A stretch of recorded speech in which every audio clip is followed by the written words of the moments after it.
Meet the editors. Rahul ബാധ്യതയായോ എന്നതാണ് ചോദ്യം.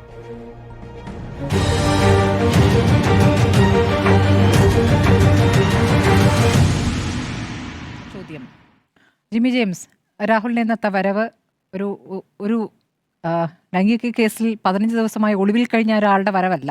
അവിടെ സ്വീകരണവും ലഭിക്കുന്നുണ്ട്. അപ്പുറത്ത് കോൺഗ്രസ് നേതാക്കൾ നടത്തിയിരിക്കുന്ന പ്രധാനപ്പെട്ട 2 നേതാക്കളുടെ പ്രതികരണം രാഹുലിനൊപ്പമാണോ അതിൽ പ്രധാനപ്പെട്ട മറ്റൊരു നേതാവ് എന്ന സംശയം തോന്നുന്ന രൂപത്തിലുള്ള പ്രതികരണം. അപ്പോൾ എന്താണ്, ബാധ്യതയായിട്ടുണ്ടോ അതോ? ഈ കഴിഞ്ഞ ഒരു 2 മാസമായിട്ട് രാഹുൽ മാങ്കൂട്ടത്തിലെ കഥ തുടങ്ങിയതിന് ശേഷം രാഹുൽ മാങ്കൂട്ടത്തിലെ മാൻഡ്രേക്കിൻ്റെ പ്രതിമ ആയിട്ട് സങ്കല്പിക്കണമെന്നാണ് എനിക്ക് പ്രേക്ഷകരോട് നിങ്ങളോടൊക്കെ അഭ്യർത്ഥിക്കാനുള്ളത്.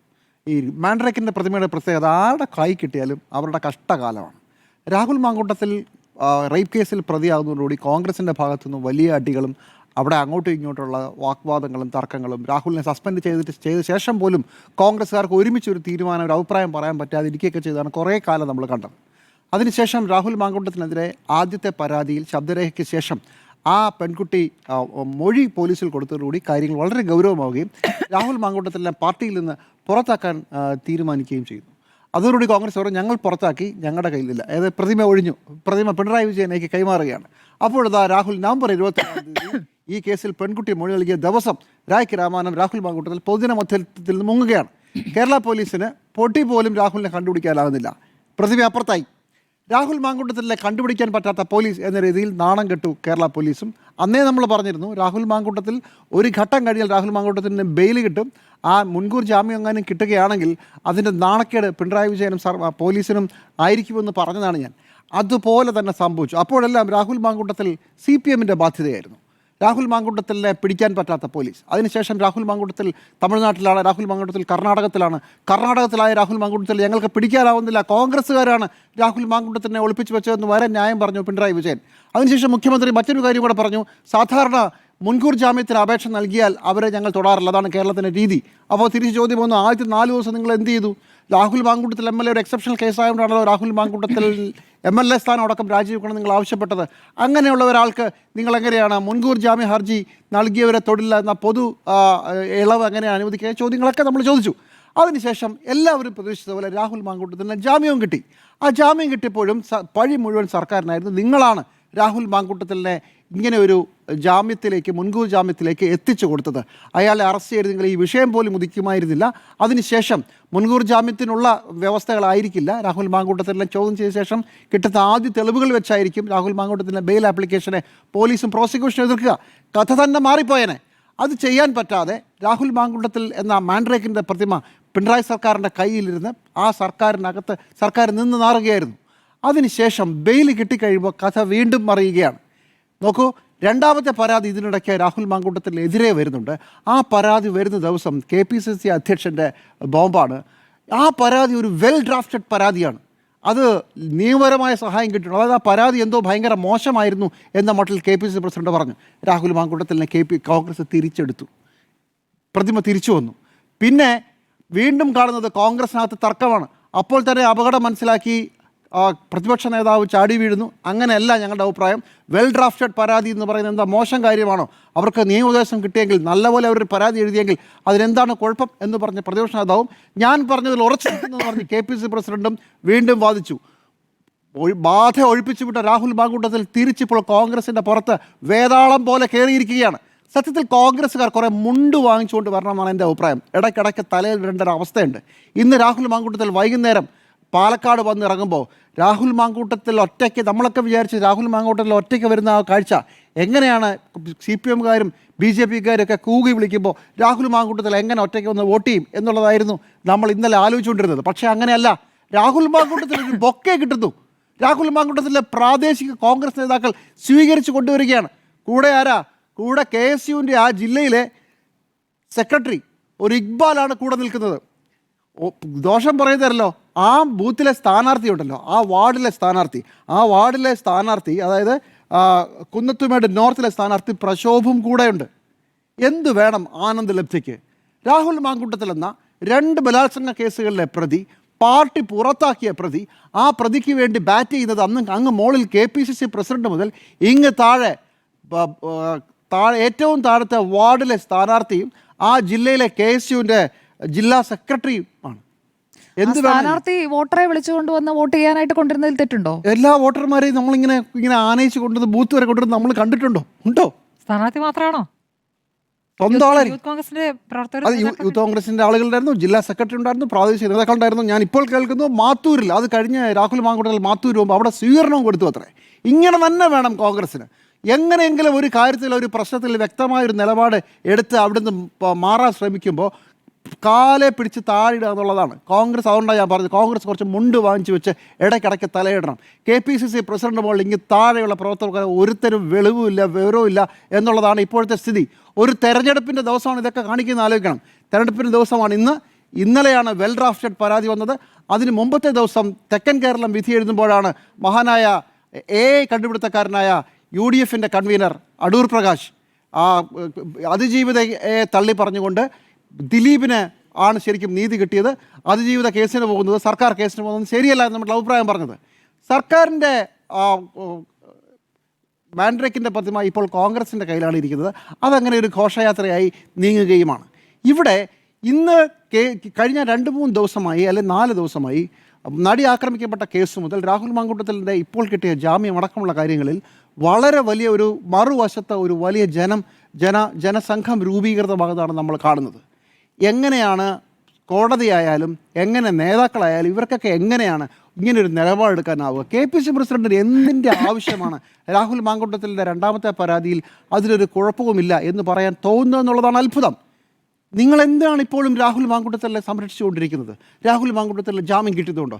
സത്യത്തിൽ രാഹുൽ മാങ്കൂട്ടത്തിലെ ജാമ്യം മുൻകൂർ 2ാമത്തെ പരാതിയാണ്. ആദ്യത്തെ പരാതി ഇപ്പോഴും ഹൈക്കോടതിയിൽ നിൽക്കുന്നതേ ഉള്ളൂ.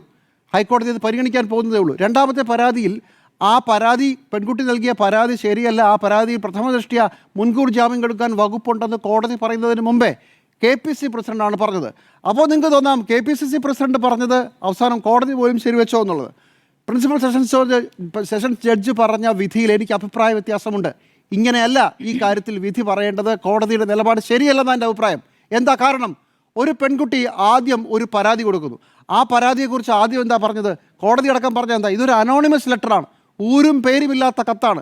അങ്ങനെ ഊരും പേരുമില്ലാത്ത കത്തിൻ്റെ പേരിൽ ഒന്നും ചെയ്യാനാവില്ല. ആരാണെന്ന് പോലും നമുക്കറിയില്ല. KPCC പ്രസിഡന്റിന് ഏതോ ഒരു മെയിലിൽ നിന്ന് ആരോ കൊടുത്ത പരാതിയാണ്. അങ്ങനെ ഇരിക്കെ ഒരു പെൺകുട്ടി പരാതിയുമായി പോലീസിന് മുമ്പിൽ വരുന്നു. IG പൂങ്കുഴലി വന്ന് ഇവരുടെ മൊഴി രേഖപ്പെടുത്തുകയാണ് ചെയ്തത്. ആ മൊഴി രേഖപ്പെടുത്തി കഴിയുമ്പോൾ ആ മൊഴിയാണ് പോലീസ് കോടതിയിൽ കൊണ്ടുവരുന്നത്. അതിനല്ലേ ആധികാരികത. പക്ഷേ കോടതി ചെയ്തത് ആദ്യം വന്ന ഊരും പേരുമില്ലാത്ത ഊമക്കത്തും പോലീസിന് മുമ്പിൽ നിയമപരമായി പെൺകുട്ടി കൊടുത്ത മൊഴിയും തമ്മിൽ താരതമ്യം ചെയ്യാനാണ് ശ്രമിച്ചത്. അത് എവിടുത്തെ ന്യായമാണ്? നിയമപരമായി പോലീസിന് മുമ്പിൽ കൊടുത്ത മൊഴി, അതും വിചാരണയൊന്നുമല്ല. വിചാരണയാണെങ്കിൽ നമുക്ക് വേണമെങ്കിൽ പഴയ ആദ്യത്തെ കത്തെഴുതിയത് പെൺകുട്ടിയാണെന്ന് തന്നെയൊക്കെ പറഞ്ഞ് നമുക്ക് വാദിക്കാം. പക്ഷേ പ്രഥമ ദൃഷ്ട്യാ പ്രതി കുറ്റം ചെയ്തിട്ടുണ്ടോ, പ്രതിയെ ചോദ്യം ചെയ്യേണ്ടതുണ്ടോ കസ്റ്റഡിയിലെടുത്ത് എന്നുള്ളതല്ലേ ഇതിനകത്തെ വിഷയമുള്ളൂ. അത് മാത്രമല്ലേ പരിഗണിക്കേണ്ടതുള്ളൂ. പക്ഷേ IG പൂങ്കുഴലി രേഖപ്പെടുത്തിയ മൊഴിയും ഈ മെയിലും തമ്മിൽ താരതമ്യം ചെയ്തുകൊണ്ട് കോടതി പറഞ്ഞ കാര്യങ്ങൾ അത്ഭുതപ്പെടുത്തുന്നതാണ്. പ്രഥമ ദൃഷ്ട്യാ ഈ കുറ്റം തെളിയിക്കാൻ പറ്റുന്നില്ല എന്നുള്ളതാണ് പറയുന്നത്. പ്രതിക്ക് ഇവരെ ശാരീരികമായി ഉപദ്രവിച്ചു എന്നുള്ളത് തെളിയിക്കാൻ കഴിഞ്ഞിട്ടില്ല എന്നുള്ളത്. അത് ട്രയൽ ഘട്ടത്തിലല്ലേ? അങ്ങനെയാണ് ഞാൻ മനസ്സിലാക്കുന്നത്. ട്രയൽ ഘട്ടത്തിലല്ലേ അതൊക്കെ തെളിയിക്കപ്പെടേണ്ടത്? പരാതി സമർപ്പിക്കാൻ വൈകി എന്നുള്ളതാണ് മുൻകൂർ ജാമ്യം കൊടുക്കാനുള്ള മറ്റൊരു കാരണം. പരാതി നൽകാൻ വൈകിയെന്നു. സുപ്രീം കോടതി മുതൽ ഇന്ത്യയിലെ വിവിധ ഹൈക്കോടതികൾ പരാതി വൈകിയതൊരു കാരണമേ ആകുന്നില്ല എന്ന് എത്രയോ കോടതി വിധികളിലൂടെ നമ്മൾ തീരുമാനിച്ചതാണ്. 30-30 വർഷത്തെ നീതി നിർവഹണ സംവിധാനമല്ല ഇപ്പോൾ. ഒരു സ്ത്രീ അവരുടെ ശാരീരികവും മാനസികവുമായ ആഘാതം, പുറത്തു വരാനുള്ള ഭയം, ഇതെല്ലാം മറികടന്ന് ഏത് കാലത്ത് പരാതി കൊടുത്താലും ആ പരാതി സ്വീകരിക്കണമെന്നുള്ളതല്ലേ ഇപ്പോഴത്തെ ലീഗൽ പാർലീസിൽ പറയുന്നത്. അങ്ങനെയല്ലേ നമ്മുടെ നാട്ടിൽ വിചാരണകളെല്ലാം നടക്കുന്നത്. പക്ഷേ ആദ്യഘട്ടത്തിൽ തന്നെ അതിൽ സംശയം പ്രകടിപ്പിച്ചുകൊണ്ട് തള്ളിക്കളയുകയാണ്. മറ്റൊന്ന്, കല്യാണം കഴിക്കുമെന്ന് കരുതി, അതുകൊണ്ടാണ് ഇത്രയും കാലം പുറത്തു പറയാതിരുന്നെന്ന് പോലീസിന് മൊഴി. ഊമക്കത്തെന്ന് പറയുന്ന ഈ പെൺകുട്ടി എഴുതിയെന്ന് പറയപ്പെടുന്ന കത്തിൽ പറയുന്നു, എൻ്റെ മാനം പോകുമെന്ന് വിചാരിച്ചാണ് ഇത് പുറത്ത് പറയാതിരുന്നത്.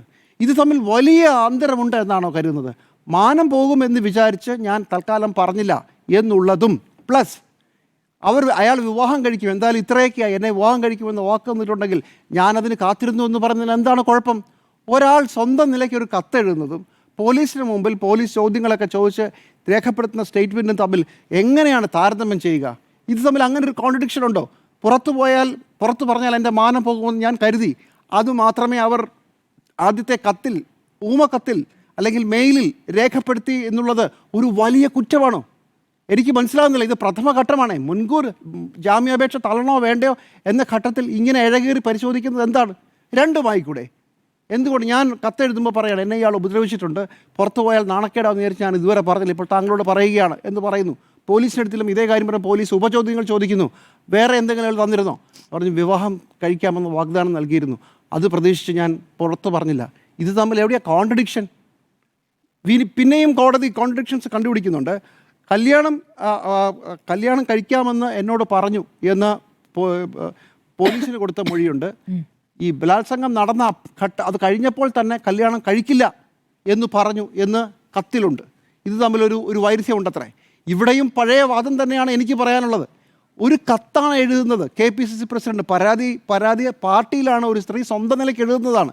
ഇത് തമ്മിൽ ബലാത്സംഗത്തിന് ശേഷം, അവരെ ഉപദ്രവിച്ചതിന് ശേഷം എന്നെ വിവാഹം കഴിക്കുമെന്ന് ഇയാൾ പറഞ്ഞു എന്ന് പറഞ്ഞ് ഞാൻ പ്രതീക്ഷിച്ചിരിക്കുകയാണ്. ഞാനൊരു സംശയം ചോദിച്ചു, ഒരു ലീഗൽ ക്വസ്റ്റ്യൻ ആണ്. അതായത് ഒരാൾ ഒരു കാര്യം ഇൻഫോം ചെയ്യുന്നു, ആ ഇൻഫോം ചെയ്യുന്നത് അയാൾക്ക് നേരിട്ട ദുരനുഭവമാണ്. അതൊരു കത്തായി അല്ലെങ്കിൽ ഒരു ഇമെയിലായി KPCC പ്രസിഡന്റിന്റെ അടുത്തേക്ക് എത്തുന്നു, മാധ്യമങ്ങളിലും ആ കത്ത് വരികയാണ്. എന്നാൽ അതിന് മുൻപ് തന്നെ ഇവരുടെ അവസ്ഥ എന്താണ് എന്നുള്ളത് ക്രൈംബ്രാഞ്ചിനടക്കം, കാരണം ഒരുപാട് പേർ ഇതുപോലെ ഇരകളാക്കപ്പെട്ടിരിക്കുന്നു എന്നുള്ള കേട്ട വേളയിൽ തന്നെ ഇവരെ അടക്കം സമീപിച്ചിട്ടുണ്ടാവും. അവർ പരാതി നൽകാനുള്ള ധൈര്യമില്ലാത്തത് കൊണ്ട് അതിന് മുന്നോട്ട് പോകാതിരുന്നാവും.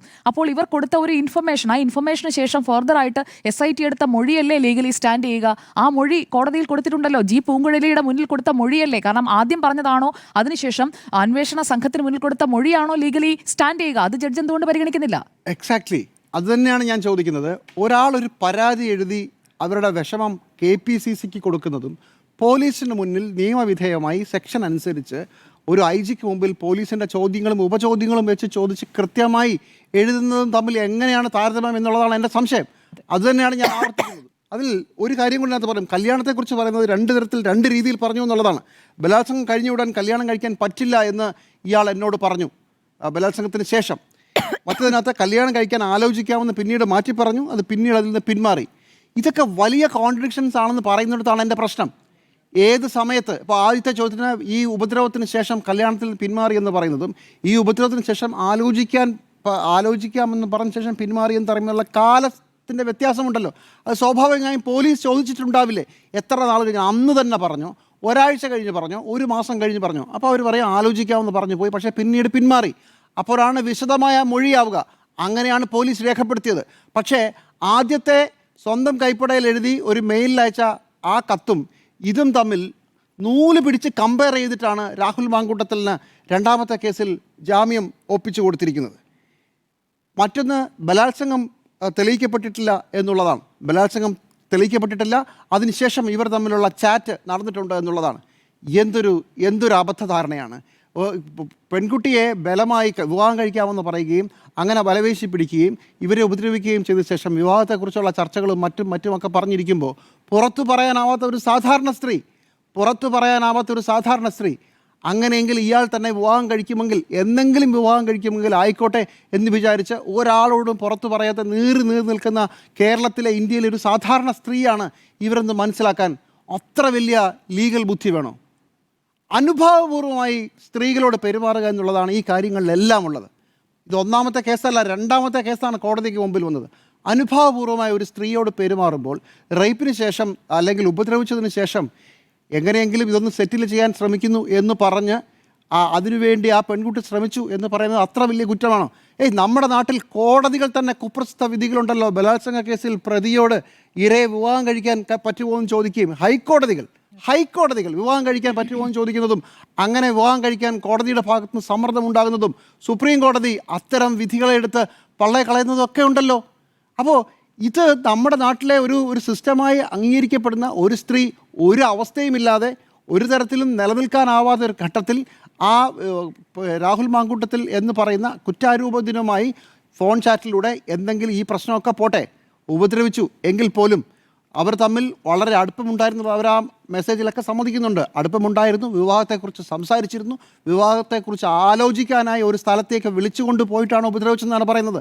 അത് ആരോടും പറയാൻ പറ്റാത്ത അവിടെ ക്ലിയർ അല്ലേ ജിമ്മി സാർ? ഇത്രയധികം അതിനകത്ത് നോക്കണോ? മാനിപ്പുലേഷൻ ഓഫ് കൺസെന്റ് ആണ് അവിടെ നടന്നിരിക്കുന്നത്.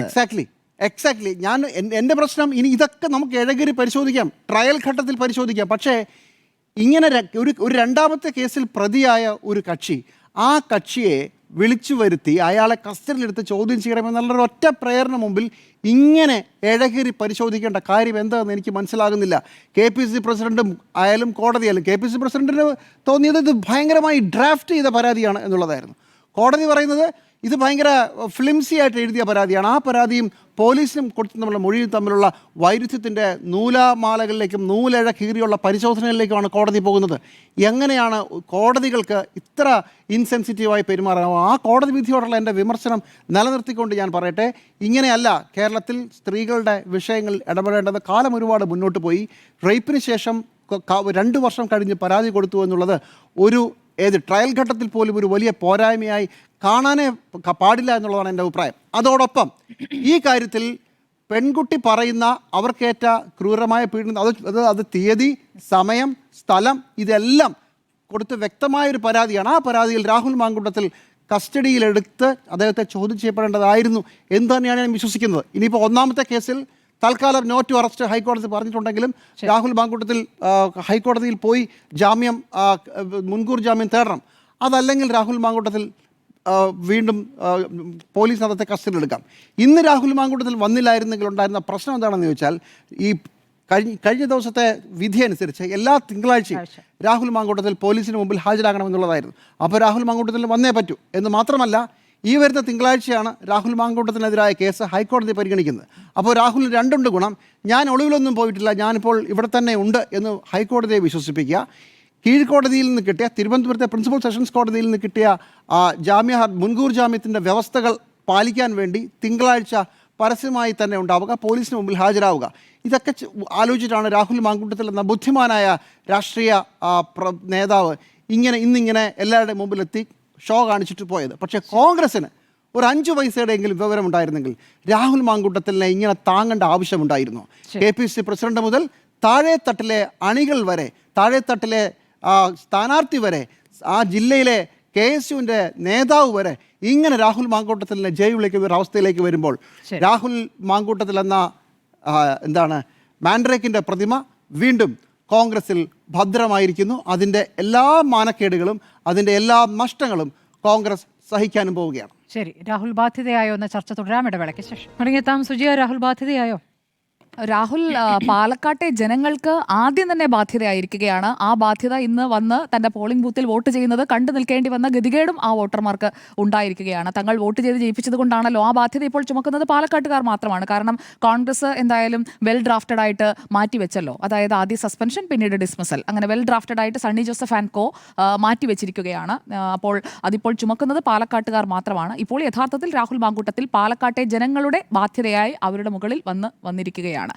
കോൺഗ്രസിന്റെ ചിഹ്നം കണ്ട്, കൈപ്പത്തി ചിഹ്നത്തോടുള്ള ഇഷ്ടം കൊണ്ട് വോട്ട് ചെയ്ത ആളുകളടക്കം, അതുപോലെ തന്നെ UDFന്റെ ഭാഗമായി നിന്നുകൊണ്ട് അവിടെ വോട്ട് ചെയ്ത ലീഗുകാരടക്കം, വോട്ട് ചെയ്ത ആരൊക്കെയാണോ അവരെല്ലാവരും ഇപ്പോൾ ഒരു പുനർവിചിന്തനം നടത്തേണ്ടതുണ്ടോ എന്നുള്ള ഒരു തോന്നലിലേക്ക് പോലും എത്തിയിട്ടുണ്ടാകും. രാഹുൽ ശിക്ഷിക്കപ്പെട്ടിട്ടില്ല, കുറ്റാരോപിതൻ മാത്രമാണ് എന്ന ഒരു വാദം ഉയർത്തിക്കൊണ്ട് രാഹുൽ മാങ്കൂട്ടത്തിനെ പിന്തുണയ്ക്കുന്ന ആളുകളുമുണ്ട്. ആ മണ്ഡലത്തിലും നമ്മളത് കാണുന്നുണ്ട്. കാരണം പാർട്ടി പുറത്താക്കിയ ആളെ പിന്തുണയ്ക്കാൻ ഞങ്ങളുണ്ട് എന്ന് പറയുന്നവരോട് പാർട്ടി എന്തുകൊണ്ടാണ് തിരിച്ചു ചോദിക്കാത്തത്? പാർട്ടിക്ക് വേണ്ട, അതുകൊണ്ടാണല്ലോ പാർട്ടി പുറത്താക്കുന്നത്. പാർട്ടി അദ്ദേഹത്തെ ഓൺ ചെയ്യാനായിട്ട് ആഗ്രഹിക്കുന്നില്ല. അല്ലെങ്കിൽ ഇത്രയധികം പാർട്ടിയെ ഡിസ്ക്രെഡിറ്റ് ചെയ്ത ഒരു ലൈംഗിക വൈകൃതത്തിന് ഉടമയായ ഒരാളെ കൊണ്ടു നടക്കാൻ പാർട്ടി ഉദ്ദേശിക്കുന്നില്ല എന്നതുകൊണ്ടാണല്ലോ പാർട്ടിയുടെ പ്രാഥമിക അംഗത്വത്തിൽ നിന്ന് തന്നെ പുറത്താക്കുന്നത്. അപ്പോൾ രാഹുൽ എന്ന് പറയുന്നത് ഇപ്പോൾ ഒരു സ്വതന്ത്ര MLA ആണ്. കോൺഗ്രസ് ടിക്കറ്റിൽ മത്സരിച്ച, അങ്ങനെ പറയാമോ എന്ന് എനിക്കറിയില്ല, ടെക്നിക്കലി കറക്റ്റ് ആണോ എന്നറിയില്ല, പക്ഷേ ഇപ്പോൾ ചിഹ്നത്തിൽ മത്സരിച്ച് ജയിച്ചെങ്കിലും ആ ചിഹ്നത്തിന്റെ പിന്തുണയില്ലാത്ത, ചിഹ്നമില്ലാത്ത MLA ആയിട്ടാണ് നിൽക്കുന്നത്. കൈപ്പത്തി ചിഹ്നം ഇനി ഉപയോഗിക്കാൻ കഴിയില്ലല്ലോ ഔദ്യോഗികമായി. അപ്പോൾ MLA ബോർഡ് വെച്ച വാഹനത്തിൽ വന്നിറങ്ങി വോട്ട് ചെയ്യുന്ന, അതേ വാഹനത്തിൽ തിരിച്ചു പോകുന്ന, ചായ ഊതി കുടിക്കുന്ന രാഹുൽ മാങ്കൂട്ടത്തിനെ കാണുമ്പോൾ ചെയ്തു വെച്ച കുറ്റകൃത്യത്തെ എത്രത്തോളം ലാഘവത്തോടെയാണ്, ഒരു ചായ ഊതി, ഇങ്ങനെ ഗുപ്തന് ചായ ഊതി കുടിക്കുന്നതാണ് ഇഷ്ടമെന്ന് പറയുന്നത് പോലെ മാധ്യമങ്ങൾ വന്നിരിക്കുമ്പോൾ ആ ലാഘവത്തോടെ ചായ കുടിക്കുന്ന രാഹുലിനെ കണ്ടു കഴിയുമ്പോഴേക്കും അത് കേരളത്തിലെ സ്ത്രീ സമൂഹത്തിന് കോൺഗ്രസ് കൊടുക്കുന്ന മെസ്സേജ് എന്താണ് എന്നൊരു ചോദ്യം അവിടെ നിൽക്കുകയാണ്. 15 ദിവസമായി രാഹുൽ മാങ്കൂട്ടത്തിലിൻ്റെ ലൈംഗിക വൈകൃതം കഴിഞ്ഞ 3 മാസക്കാലമായി ഈ കാര്യങ്ങൾ ചർച്ച ചെയ്യുന്നുണ്ടെങ്കിലും കഴിഞ്ഞ 15 ദിവസമായി 27-ാം തീയതി അതിജീവിത ആദ്യത്തെ പരാതി മുഖ്യമന്ത്രിക്ക് നേരിട്ട് കൈമാറിയ ആ ദിവസം മുതൽ അന്ന് കണ്ണാടിയിൽ നിന്ന് മുങ്ങിയതാണ്. കണ്ണാടി പഞ്ചായത്തിൽ നിന്ന് മുങ്ങി നേരെ ഇന്ന് 15 ദിവസങ്ങൾക്കിപ്പുറം കുന്നത്തൂർമേട് പാലക്കാട് നഗരസഭയുടെ ഭാഗമായ കുന്നത്തൂർമേടിലെ തന്റെ പോളിംഗ് ബൂത്തിൽ പൊങ്ങുന്ന രാഹുൽ മാങ്കൂട്ടത്തിൽ. അതിനിടയിൽ രാഹുൽ മാങ്കൂട്ടത്തിലിനെ പിടിക്കാനുള്ള സമയമുണ്ടായിരുന്നു, കസ്റ്റഡിയിലെടുക്കാനുള്ള സമയമുണ്ടായിരുന്നു. അതൊന്നും ഉപയോഗിച്ചില്ല. ഓക്കെ, മുൻകൂർ ജാമ്യാപേക്ഷയിലേക്ക് പോകുന്ന ആൾ മുൻകൂർ ജാമ്യം നേടി വരട്ടെ എന്നൊക്കെ കരുതി ആ ഒരു വിശാല മനസ്കതയോടെ ഇരുന്നതായിരിക്കും സർക്കാർ. അങ്ങനെയല്ലേ കരുതാൻ കഴിയുകയുള്ളൂ. ഇനി എന്തായാലും രാഹുൽ മാങ്കൂട്ടത്തിലിന്റെ ഈ കണ്ണാടി മുതൽ കുന്നത്തൂർമേട് വരെയുള്ള യാത്ര എന്ന് പറയുന്നത് കേരളത്തിന്റെ രാഷ്ട്രീയ പരിസരത്തിൽ അത്രയേറെ ചർച്ചയായ ഒരു യാത്രയായി മാറുന്നത് ഈ ഒളിവിലേക്ക് പോയപ്പോൾ പുറത്തു വന്ന രണ്ടാമത്തെ പരാതി കൂടി നമ്മുടെ മുന്നിൽ നിൽക്കുമ്പോഴാണ്. 23 വയസ്സ് പ്രായമുള്ള ഒരു പെൺകുട്ടി താൻ നേരിട്ട ദുരനുഭവം, അത് അവളെ ജീവിതം മുഴുവൻ വേട്ടയാടുന്ന ഒരു അനുഭവം ആയതുകൊണ്ടാകുമല്ലോ അവരത് ഒരു ഹോണ്ടിങ് ആയ എക്സ്പീരിയൻസ് ആയിരുന്നു എന്ന് പറഞ്ഞുകൊണ്ട് വളരെ വിശദമായ ഒരു ഇമെയിലാണ്. അത് പാർട്ടിക്ക് മാത്രം കൊടുത്തു കഴിഞ്ഞാൽ പാർട്ടിയിൽ നിന്ന് പുറത്തേക്ക് വരില്ല എന്ന് ആദ്യം പരാതി കൊടുത്ത അതിജീവിതയുടെ അനുഭവം മുന്നിലുള്ളത് കൊണ്ട് ആ പരാതിയും ഇതേപോലെ തന്നെ മുഖ്യമന്ത്രിയെ കണ്ടപ്പോൾ തന്നെ ഇമെയിലായി പോയതാണ്. വി ഡി സതീശനും സണ്ണി ജോസഫിനും പോയതാണ്. അതിന്റെ സ്ക്രീൻഷോട്ട് അടക്കം ആ ഇമെയിൽ അയച്ച 3:15 എന്നുള്ള സമയമടക്കം നമ്മൾ കണ്ടതാണ്. പക്ഷേ ആ ഇമെയിലിനെ കുറിച്ച് ഒരിക്കൽ പോലും പുറത്തു പറഞ്ഞില്ല. ഈ രണ്ടാമത്തെ പരാതി വന്ന വേളയിലാണ് വി ഡി സതീശൻ പോലും ആ പരാതിയെക്കുറിച്ച് പറയുന്നത്. അപ്പോൾ ആ അനുഭവം തന്റെ പരാതിക്കുണ്ടാകാതിരിക്കാൻ വേണ്ടിയാണ് ഇന്ന് ശ്രീമാൻ സണ്ണി ജോസഫ് വെൽ ഡ്രാഫ്റ്റഡ് എന്ന് പറഞ്ഞ ആ ഇമെയിൽ മാധ്യമങ്ങൾക്ക് കൂടി അവർ കോപ്പി വെച്ചത്. അല്ലെങ്കിൽ ഇത് പുറത്തേക്ക് വരില്ല എന്ന് അവർക്കറിയാം. അപ്പോൾ അതിന് പിന്നിൽ അവർക്ക് ഒരു മാസ്റ്റർ ബ്രെയിൻ ഉണ്ട്, ഒരു ലീഗലി വെൽ ഡ്രാഫ്റ്റഡ് ആയിട്ടുള്ള ഒരു ഇമെയിലാണ് എന്നൊക്കെ പറയുമ്പോൾ അതിജീവിതയെ അപമാനിക്കുകയാണ്. നിങ്ങൾ രാഹുൽ മാങ്കൂട്ടത്തിനെ പിന്തുണച്ചോളൂ, കാരണം നിങ്ങളുടെ ഒക്കെ ചങ്ങാതിയായിരിക്കും. പക്ഷേ അതിനുവേണ്ടി പരാതി കൊടുത്ത ഒരു സ്ത്രീയെ അപമാനിച്ച സണ്ണി ജോസഫ് കോൺഗ്രസ് പാർട്ടിക്ക് കൊടുക്കുന്ന ഒരു സന്ദേശം എന്താണ്? ഇങ്ങനെയുള്ള ഒരാളാണ് പാർട്ടിയെ നയിക്കേണ്ടതെന്ന സന്ദേശമാണോ? സോണിയാഗാന്ധിയും പ്രിയങ്ക ഗാന്ധിയും ഈ സണ്ണി ജോസഫിനെ കാണുന്നില്ലേ? പുതുതായി നേതൃത്വത്തിലേക്ക് കൊണ്ടുവന്നതാണ്. ഇതിലും എത്രയോ ഭേദമായിരുന്നു കെ സുധാകരൻ രാഹുൽ മാങ്കൂട്ടത്തിനെ കുറിച്ച് പറഞ്ഞത് തെറ്റിപ്പോയെന്ന് മനസ്സിലായപ്പോൾ തിരുത്താനെങ്കിലും ഒന്ന് തയ്യാറായല്ലോ. പ്രായാധിക്യവും അദ്ദേഹത്തിന്റെ അങ്ങനെയുള്ള അസ്വസ്ഥതകളും ഒക്കെയുള്ള കെ സുധാകരൻ ഇല്ലാത്തതും കെ സുധാകരന് ഉള്ളതും സണ്ണി ജോസഫിന് ഇല്ലാത്തതും ഒരു രാഷ്ട്രീയ മാന്യതയാണ്. കാരണം ആ രാഷ്ട്രീയ മാന്യത സണ്ണി ജോസഫ് കാണിക്കണമായിരുന്നു. ഇന്ന് എന്തായാലും അത് കാണിച്ചിട്ടില്ല. ഇപ്പോൾ സ്ത്രീ ലമ്പടന്മാർ എന്തൊക്കെയാണ് കാട്ടിക്കൂട്ടുന്നത് എന്ന് മുഖ്യമന്ത്രി ചോദിച്ചു. സ്ത്രീ ലമ്പടൻ എന്താണ് കാണിക്കുന്നത് എന്ന് ചോദിച്ച് രാഹുൽ മാങ്കൂട്ടത്തിനെ അല്ല കേട്ടോ മുഖ്യമന്ത്രി ഉദ്ദേശിച്ചത്. സ്ത്രീ ലമ്പടന്മാർ എന്ന് പറഞ്ഞു കഴിഞ്ഞാൽ ഒരു സ്ത്രീയെ നേരിട്ട് ഉപദ്രവിച്ചു, അല്ലെങ്കിൽ ലൈംഗികാതിക്രമം കാണിച്ചു, ലൈംഗിക വൈകൃതം കാണിച്ചു, അത് മാത്രമല്ല ആ ഒരു പേരിന് അർഹത കിട്ടുന്നതിന് ഈ വിഷയങ്ങളിലുള്ള താല്പര്യം കൂടി ആ ഒരു വാക്കിന് പിന്നിൽ ഇരിക്കുന്നുണ്ട്. എന്തുകൊണ്ടാണ് രാഹുൽ മാങ്കൂട്ടത്തിനെ തള്ളി പറയാൻ പെട്ടെന്ന് കുറെ ആളുകൾക്ക് കഴിയാതെ പോയത്? അത് കോൺഗ്രസിലെ നേതാക്കൾക്ക് നേരെ ഉയർന്ന ചോദ്യം തന്നെയാണ്. എന്തുകൊണ്ട് നിങ്ങൾക്ക് തള്ളി പറയാൻ കഴിയുന്നില്ല? ചിലരൊക്കെ രഹസ്യമായി ചോദിക്കുന്നത് നിങ്ങളുടെ എന്തെങ്കിലും രാഹുൽ മാങ്കൂട്ടത്തിന്റെ കയ്യിലുണ്ടോ എന്ന് വരെ ചോദിക്കുന്നത് പല കോണുകളിലും നമ്മൾ കേട്ടുകൊണ്ടിരുന്ന കാര്യമാണ്. അപ്പോൾ എന്തുകൊണ്ട് രാഹുൽ മാങ്കൂട്ടത്തിനെ തള്ളി പറയാൻ ആദ്യം തന്നെ തയ്യാറായില്ല എന്ന് ചോദിച്ചു കഴിഞ്ഞിട്ടുണ്ടെങ്കിൽ എന്തൊക്കെയോ ഭയക്കുന്നുണ്ട്. അതുകൊണ്ടാകുമല്ലോ പിന്തുണച്ചുകൊണ്ടേയിരുന്നു. അവസാനം നിൽക്കക്കള്ളി ഇല്ലാതെ വന്നപ്പോൾ മാത്രമാണ് തള്ളി പറഞ്ഞത്. ഇവിടെ ഈ സ്ത്രീ ലമ്പടന്മാർ എന്താണ് കാട്ടിക്കൂട്ടുന്നതെന്ന് ചോദിച്ചാൽ മുഖ്യമന്ത്രിയോട് ഉണ്ട് കേട്ടോ ചോദ്യം. ഈ സ്ത്രീ ലമ്പടന്മാരാണെന്നൊക്കെ മുഖ്യമന്ത്രിക്ക് അറിയാമെങ്കിൽ അത് തെരഞ്ഞെടുപ്പിന്റെ വടക്കൻ കേരളത്തിൽ പോളിംഗ് നടക്കുമ്പോൾ കണ്ണൂരിലെ പിണറായിയിലെ 1-ാം നമ്പർ ബൂത്തിൽ വന്നിട്ടല്ല മുഖ്യമന്ത്രി ഇത് ചോദിക്കേണ്ടത്. ഈ സ്ത്രീ ലമ്പടന്മാർക്കെതിരെ മുഖ്യമന്ത്രി എന്ത് ചെയ്തു? 10 കൊല്ലമായി നമ്മുടെ മുഖ്യമന്ത്രിയാണല്ലോ. 10 കൊല്ലമായി കോൺഗ്രസിന്റെ നേതാക്കളൊന്നുമല്ല മുഖ്യമന്ത്രി, BJPയുടെ നേതാക്കളൊന്നുമല്ല മുഖ്യമന്ത്രി. ഈ ചോദ്യം ചോദിച്ച മുഖ്യമന്ത്രി പിണറായി വിജയൻ തന്നെയാണ്. ഈ സ്ത്രീ ലമ്പടന്മാരൊക്കെ പുറത്തേക്ക് വന്നതിന് ശേഷം ഇവർക്കെതിരെ എന്താണ് ചെയ്തത്? ഇപ്പോൾ ഒരു SIT രൂപീകരിച്ചു. SIT രൂപീകരിച്ചതിന് ശേഷം ഇത്രയും ദിവസം വളരെ കൂളായി കറങ്ങി നടന്ന് ഇന്ന് രാഹുൽ മാങ്കൂട്ടത്തിൽ വന്നത് കണ്ടോ? എന്തെങ്കിലും ടെൻഷൻ ഉണ്ടോ? കൂളായിട്ടുള്ളൊരു വരവാണ്. അതെന്തുകൊണ്ടാണ്? താൻ ഫ്രീ ആണ് എന്നുള്ള ഒരു ആത്മവിശ്വാസമുള്ള ഒരു രാഹുൽ മാങ്കൂട്ടത്തിനെയാണ് ഞാൻ കണ്ടത്. അത് ഞാൻ രാഹുൽ മാങ്കൂട്ടത്തിനെ തെറ്റു പറയുന്നില്ല. ഒരു സിസ്റ്റത്തിലെ എറർ അവിടെ ഉണ്ടെന്നുണ്ടെങ്കിലാണ് ഒരാൾക്ക് ഇങ്ങനെ ഫ്രീ വില്ലിൽ കൃത്യമായി അയാൾ ആഗ്രഹിക്കുന്ന രീതിയിൽ നിയമപരമായിട്ടുള്ള കാര്യങ്ങളൊക്കെ നേടിയെടുത്തതിന് ശേഷമാണ്. അതുകൊണ്ട് തന്നെ അതിനകത്ത് നമുക്ക് ആ ലീഗലായിട്ടുള്ള കാര്യങ്ങളെ നമുക്ക് ചോദ്യം ചെയ്യാൻ കഴിയില്ല. രാഹുൽ മുൻകൂർ ജാമ്യം നേടിയിട്ടുണ്ട് സെഷൻസിൽ നിന്ന്. അതുപോലെ തന്നെ അതിപ്പോൾ കണ്ടസ്റ്റ് ചെയ്ത് ഹൈക്കോടതിയിലേക്ക് പോകാൻ പോകുന്നതേ ഉള്ളൂ. മാത്രമല്ല രാഹുൽ മാങ്കൂട്ടത്തിന് നോട്ട് ടു അറസ്റ്റ് കിട്ടിയിട്ടുണ്ട്. അതുകൊണ്ട് അയാൾക്ക് ഫ്രീ വില്ലിൽ വരാം, വന്ന് വോട്ട് ചെയ്യാം, പോകാം, ആർക്കും തടയാൻ കഴിയില്ല. പോലീസ് സുരക്ഷ MLA ആയതുകൊണ്ട് അതും ഏർപ്പെടുത്താം. അറ്റാക്ക് ഉണ്ടാകാൻ സാധ്യതയുണ്ട്, പ്രതിഷേധ സാധ്യതയുണ്ട്, അതുകൊണ്ട് പോലീസ് സുരക്ഷയാകാം, അതെല്ലാം ഉണ്ട്. പക്ഷേ രാഹുൽ മാങ്കൂട്ടത്തിൽ പാലക്കാട്ടെ വോട്ടർമാരുടെ മുന്നിൽ നിൽക്കുമ്പോൾ, കേരളത്തിലെ സ്ത്രീ സമൂഹത്തിന് മുന്നിൽ നിൽക്കുമ്പോൾ സ്ത്രീ ലമ്പടന്മാർ എന്ന് പറഞ്ഞ മുഖ്യമന്ത്രിക്ക് തിരിച്ചു മറുപടി പറയേണ്ട ഒരു ബാധ്യതയില്ലേ? ആ ഒരു ചോദ്യമാണ് ഞാൻ മുന്നോട്ട് വയ്ക്കുന്നത്. മാത്രമല്ല ഒരു കാര്യം കൂടി പറഞ്ഞ് ഞാൻ അവസാനിപ്പിക്കാം. കോൺഗ്രസ് ഈ നാടകമൊക്കെ എന്തിനാണ് കളിക്കുന്നത്? പാർട്ടിയിൽ നിന്ന് സസ്പെൻഡ് ചെയ്തു, പുറത്താക്കി, എന്നിട്ട് വീണ്ടും വന്ന് നിന്ന് രാഹുൽ മാങ്കൂട്ടത്തിനെതിരെ പരാതി കൊടുത്ത അതിജീവിതയെ അപമാനിക്കുന്ന സ്റ്റേറ്റ്മെന്റ് നടത്തുന്ന KPCC അധ്യക്ഷൻ. ആദ്യം മുതലേ രാഹുലിനെതിരെ നടപടിയെടുക്കാൻ ബുദ്ധിമുട്ടുണ്ടായിരുന്നത് ഞാൻ VD സതീശൻ ഇതിൽ മാറ്റി നിർത്തുകയാണ്. കാരണം VD സതീശൻ ഇന്നും സണ്ണി ജോസഫ് പറഞ്ഞതിന് ഒപ്പം നിന്നിട്ടില്ല. അത് കോൺഗ്രസിലെ ഇൻഫൈറ്റിങ്ങിൻ്റെയോ അല്ലെങ്കിൽ വാട്ട് എവർ ഇറ്റ് ഈസ് എന്തായാലും VD സതീശൻ ഈ കാര്യത്തിൽ എടുത്തിരിക്കുന്നത് ഒരു ക്ലിയർ സ്റ്റാൻഡാണ്. ആദ്യം മുതൽ തന്നെ ആ സ്റ്റാൻഡിൽ അയാൾ നിൽക്കുന്നുമുണ്ട്.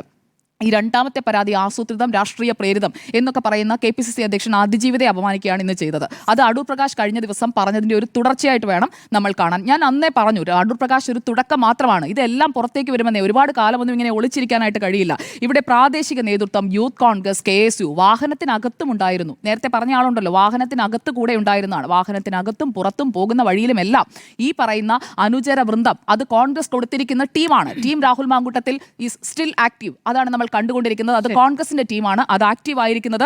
എന്തായാലും കോൺഗ്രസിന് ഗുണമല്ല ചെയ്യുക. യാദവകുലം പോലെ ഒരു ഡിസിന്റഗ്രേഷൻ കോൺഗ്രസ് പാർട്ടിക്ക് സംഭവിക്കാതിരിക്കട്ടെ. കണ്ണൂരിൽ വളരെ ഡള്ളായിരുന്നു ഇന്നത്തെ വോട്ടെടുപ്പ് ദിവസം കോൺഗ്രസ് ക്യാമ്പ് എന്നുള്ളതാണ് മനസ്സിലാക്കാൻ സാധിച്ചത്. അപ്പോൾ മുഖ്യമന്ത്രി ലൈംഗിക വൈകൃത കുറ്റവാളികളെ വെൽ ഡ്രാഫ്റ്റഡ് എന്ന് പറഞ്ഞ് ന്യായീകരിച്ചാൽ പൊതുജനം തള്ളിക്കളയും എന്ന് പറഞ്ഞതിനൊപ്പമാണോ ജനങ്ങൾ നിന്നതെന്നറിയാൻ ഈ ജനവിധി 13-ാം തീയതി വരുന്നത് വരെ നമുക്ക് കാത്തിരിക്കാം. അതോ ഈ ലൈംഗിക വൈകൃതക്കാർക്കൊപ്പം പാർട്ടി നിൽക്കുന്നത് പോലെ ജനങ്ങൾ നിൽക്കുകയാണെന്നുണ്ടെങ്കിൽ നോ കമന്റ്സ്. രാഹുൽ ബാധ്യതയായോ എന്ന ചോദ്യത്തിനപ്പുറം ഇപ്പോൾ ഉണ്ടായിരിക്കുന്ന ഒരു ആശങ്കപ്പെടുത്തുന്ന പ്രവണത എന്നുള്ളതാണ്. ലൈംഗികാരോപണ കേസുകൾ നേരിടുന്നവർ എത്ര കൂളായി പുറത്തേക്ക് ഇറങ്ങി വരുന്നു, അല്ലെങ്കിൽ കോടതികളിൽ നിന്നും അവർക്ക് അനുകൂലമായി വരുന്ന വിധികൾ പരാതിപ്പെടാൻ അതിജീവിതകൾ ഭയപ്പെടുന്ന ഒരു കാലമാണോ ഇത് എന്ന് ആശങ്കപ്പെടുന്ന ഒരു സാഹചര്യമാണ്. അതിനിടയിലാണ് ഇതിലെ രാഷ്ട്രീയം കൂടി വരുന്നത്. ഇപ്പോൾ രാഹുൽ മാങ്കൂട്ടവുമായി ബന്ധപ്പെട്ട് വളരെ പെട്ടെന്ന് തന്നെ, അതായത് പാർട്ടിയുടെ ബോധ്യത്തിൽ ഒരു പരാതി വരും മുൻപ് നടപടിയെടുത്ത പാർട്ടി എന്നതാണ് കോൺഗ്രസ് ആവർത്തിച്ച് പറഞ്ഞുകൊണ്ടിരുന്നത്. അതാണല്ലോ, സസ്പെൻഷൻ ആദ്യം വരുന്നു, അതിനുശേഷം ഈ പരാതിയുമായി ബന്ധപ്പെട്ട് കോടതിയുടെ തീരുമാനം വരുന്ന ഘട്ടത്തിൽ പുറത്താക്കുകയാണ് പാർട്ടി. അപ്പോൾ പുറത്താക്കുന്നു എന്നുള്ളത് ഏറ്റവും വലിയ നടപടിയാണ്. ഒരുപക്ഷേ ലൈംഗികാരോപണ കേസിൽ കോൺഗ്രസിൽ നിന്നും ഒരാളെ പുറത്താക്കുന്നത് ആദ്യമായിരിക്കും. ആ രൂപത്തിൽ പാർട്ടി പ്രവർത്തിച്ചു. അത് കോൺഗ്രസിന് വലിയ മേൽക്കൈ ഉണ്ടാക്കിയ ഒരു കാര്യമായിരുന്നു. പക്ഷേ അവിടെ നിന്ന് അങ്ങോട്ട് എന്ത് സംഭവിക്കുന്നു എന്നുള്ളതാണ്. രാഹുൽ മാങ്കൂട്ടം എങ്ങനെയാണ് കോൺഗ്രസിൽ ഒരു പ്രധാനപ്പെട്ട തലത്തിലേക്ക് ഉയർന്നു വന്നത്?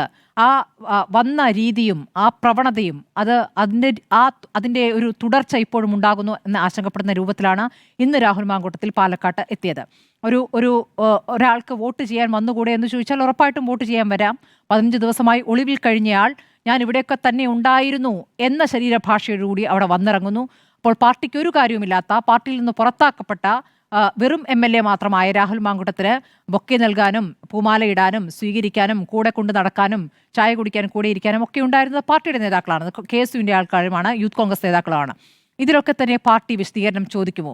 അങ്ങനെ വിശദീകരണം ചോദിക്കേണ്ട പാർട്ടി സംസ്ഥാന അധ്യക്ഷൻ ഇന്ന് എന്താണ് പറഞ്ഞത്? അദ്ദേഹം ഒരു ക്രിമിനൽ വക്കീലാണ്. അതിലും മുകളിലാണ് KPCC അധ്യക്ഷൻ എന്ന സ്ഥാനം. അപ്പോൾ അദ്ദേഹം വക്കീലായി പ്രതികരിക്കുകയായിരുന്നു, KPCC അധ്യക്ഷനായി പ്രതികരിക്കുകയായിരുന്നു. എന്തായിരുന്നു അദ്ദേഹത്തിൽ ചുമതലപ്പെട്ടിരിക്കുന്ന കാര്യം എന്നുള്ളതാണ് ഏറ്റവും പ്രധാനപ്പെട്ട ചോദ്യം. ഇന്നിപ്പോൾ മുഖ്യമന്ത്രി ഈ പറയുന്ന സ്ത്രീലമ്പടന്മാരെ സംരക്ഷിക്കുന്ന പാർട്ടി എന്ന കോൺഗ്രസിനെ അതിരൂക്ഷമായി കടന്ന് വിമർശിക്കുമ്പോൾ അതിൽ കൃത്യമായ മറുപടി പറയേണ്ട, ഒരുമിച്ച് പറയേണ്ട പാർട്ടിയിൽ നിന്നും ഇന്ന് എങ്ങനെയാണ് പ്രതികരണങ്ങൾ വന്നത്, അതായത് തലപ്പത്ത് നിന്നും എങ്ങനെയാണ് പ്രതികരണങ്ങൾ വന്നത് എന്നുള്ളതാണ്.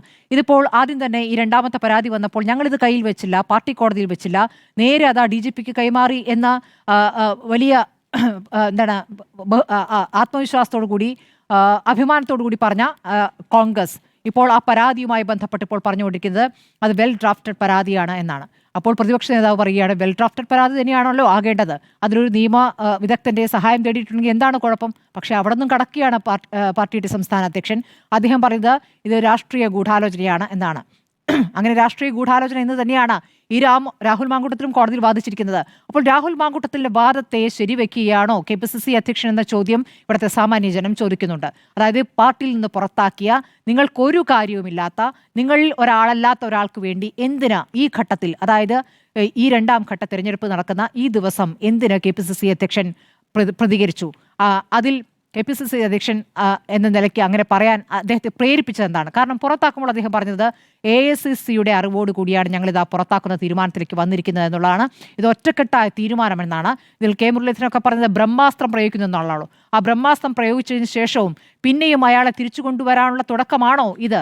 കോടതിയിൽ നിന്നും, അതായത് കീഴ്ക്കോടതിയിൽ നിന്നും വന്നിരിക്കുന്ന മുൻകൂർ ജാമ്യം നൽകിക്കൊണ്ടുള്ള ഒരു തീരുമാനം വരുമ്പോഴേക്കും ഇതാണ് സ്ഥിതിയെങ്കിൽ കോടതിയിൽ തെളിവുകൾ എങ്ങനെയാണ് കോടതി പരിശോധിക്കുക എന്നറിയില്ല. ആ പരിശോധിച്ച അവസാനം കോടതിയിൽ നിന്ന് ക്ലീൻ ചിറ്റ് കിട്ടിയാൽ നേരെ രാഹുൽ മാങ്കൂട്ടത്തിൽ കോൺഗ്രസിലേക്ക് തിരിച്ചു കയറുമോ?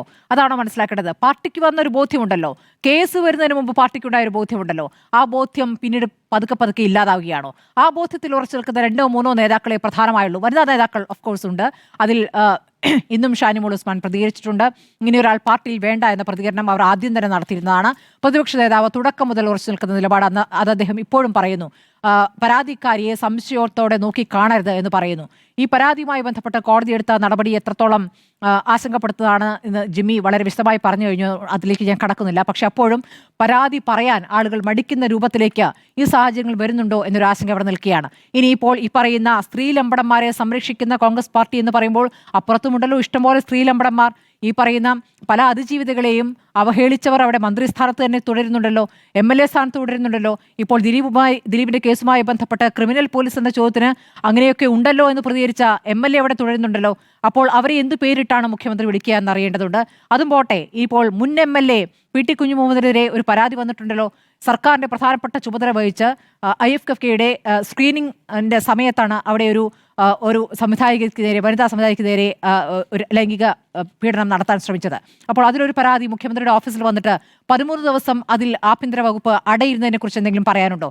ഇത് പോലീസിലേക്ക് കൈമാറിയ ശേഷം ഞങ്ങൾക്കതിലൊരു കാര്യവുമില്ല എന്ന രൂപത്തിൽ മാറി നിൽക്കുകയാണോ? അങ്ങനെയല്ലോ. പാർട്ടിയുമായി അടുത്ത ബന്ധമുള്ള മുൻ MLA, പാർട്ടിയുടെ പ്രധാനപ്പെട്ട അല്ലെങ്കിൽ സർക്കാർ പ്രധാനപ്പെട്ട ചുമതല ഏൽപ്പിച്ച അയാൾക്കെതിരെ ഒരു പരാതി വരുമ്പോൾ ഇപ്പോൾ പറയുന്നത് എന്താണ്? പോലീസിന് ഇനി ചോദ്യം ചെയ്യുന്ന അടക്കമുള്ള നടപടിയിലേക്ക് കടക്കാൻ ഇപ്പോൾ സമയമില്ല, പോലീസ് ആളില്ല അത്രേ. അപ്പോൾ ആളുള്ള കേസുണ്ട്, വേഗത്തിൽ ഓടാൻ പറ്റുന്ന കേസുണ്ട്. പതുക്കെ ഒന്ന് നീങ്ങിക്കഴിഞ്ഞാൽ വേറെ ചില വിഷയങ്ങളിൽ നിന്നും കാര്യങ്ങൾ മാറിപ്പോകുമെന്ന് കരുതുന്ന കേസുണ്ട്. ഇതെല്ലാം തന്നെ ജനത്തിന് ബോധ്യമാകുന്നു. മുഖ്യമന്ത്രി ഇന്ന് പറഞ്ഞത് വളരെ ശരിയാണ്. ജനം ഇത് വിലയിരുത്തുന്നുണ്ട്, ഉറപ്പായിട്ടും വിലയിരുത്തുന്നുണ്ട്. കാരണം നമ്മൾ വേങ്ങര ഉപതെരഞ്ഞെടുപ്പിന്റെ സമയത്ത് എങ്ങനെയാണ് ഒരു വാർത്താ സമ്മേളനം അന്ന് പിണറായി വിജയൻ നടത്തിയതെന്ന് നമുക്ക് ഓർമ്മയുണ്ട്. ആ തെരഞ്ഞെടുപ്പിന്റെ ഫലവും നമുക്ക് ഓർമ്മയുണ്ട്. അതുമായി രാഹുൽ മാങ്കൂട്ടത്തിൽ വിഷയത്തിന് ഒരു താരതമ്യം ഇല്ല എങ്കിൽ കൂടി ഇന്ന് ഈ രൂപത്തിൽ അതിനോട് പ്രതികരിക്കുമ്പോൾ അപ്പുറത്തൊരു കേസ് അവിടെ മൂടി വച്ചിരുന്നു എന്നൊരു വിവരം കൂടി വരുന്നു. അതിന് കൂടി കൃത്യമായ മറുപടി പറയേണ്ടതുണ്ട്. അതിൽ പ്രതികരിക്കാതെ രാഹുൽ എന്ന് പറയുമ്പോൾ ഈ 15 ദിവസത്തിനിടയിൽ കോടതിയുടെ ഉത്തരവ് വരുന്നതിന് മുമ്പ് അറസ്റ്റ് ചെയ്യാമായിരുന്നല്ലോ. അത് കോൺഗ്രസ് ഭരിക്കുന്ന കർണാടകത്തിലായതുകൊണ്ട് ഞങ്ങളിതാ നിസ്സഹായർ എന്ന രൂപത്തിൽ ഇവിടുത്തെ പോലീസ് പ്രവർത്തിക്കുകയാണോ? അത് ഒരു കേസിൽ മാത്രമാണോ? അത് എല്ലാ കേസിലുമുണ്ടോ? അതുകൂടി സർക്കാർ പറയേണ്ടതുണ്ട്. അപ്പോൾ നിങ്ങൾക്ക് സ്വർണ്ണക്കൊള്ളയിൽ നിന്നും കാര്യങ്ങൾ ശ്രദ്ധ തിരിക്കാൻ വേണ്ടി രാഹുൽ ഒരു വിഷയമാകുകയായിരുന്നു. ആ വിഷയം അങ്ങനെ പോകട്ടെ, അറസ്റ്റിലേക്ക് പോകാതെ അതങ്ങനെ നീണ്ടു പോകട്ടെ എന്നുള്ളത് നിങ്ങളുടെയും രാഷ്ട്രീയ താല്പര്യമായിരുന്നു. ആത്യന്തികമായി കോൺഗ്രസിനായാലും CPM-നായാലും താല്പര്യം രാഷ്ട്രീയം മാത്രമാണ്. അത് സ്ത്രീ സുരക്ഷയുമായിട്ട് ബന്ധപ്പെട്ടല്ല, സ്ത്രീകളുടെ അന്തസ്സുമായി ബന്ധപ്പെട്ടല്ല എന്നുള്ളതാണ് എന്നെ ആശങ്കപ്പെടുത്തുന്നത്. രാഹുൽ ബാധ്യതയായോ എന്നതായിരുന്നു ചോദ്യം. യെസ് എന്ന 3.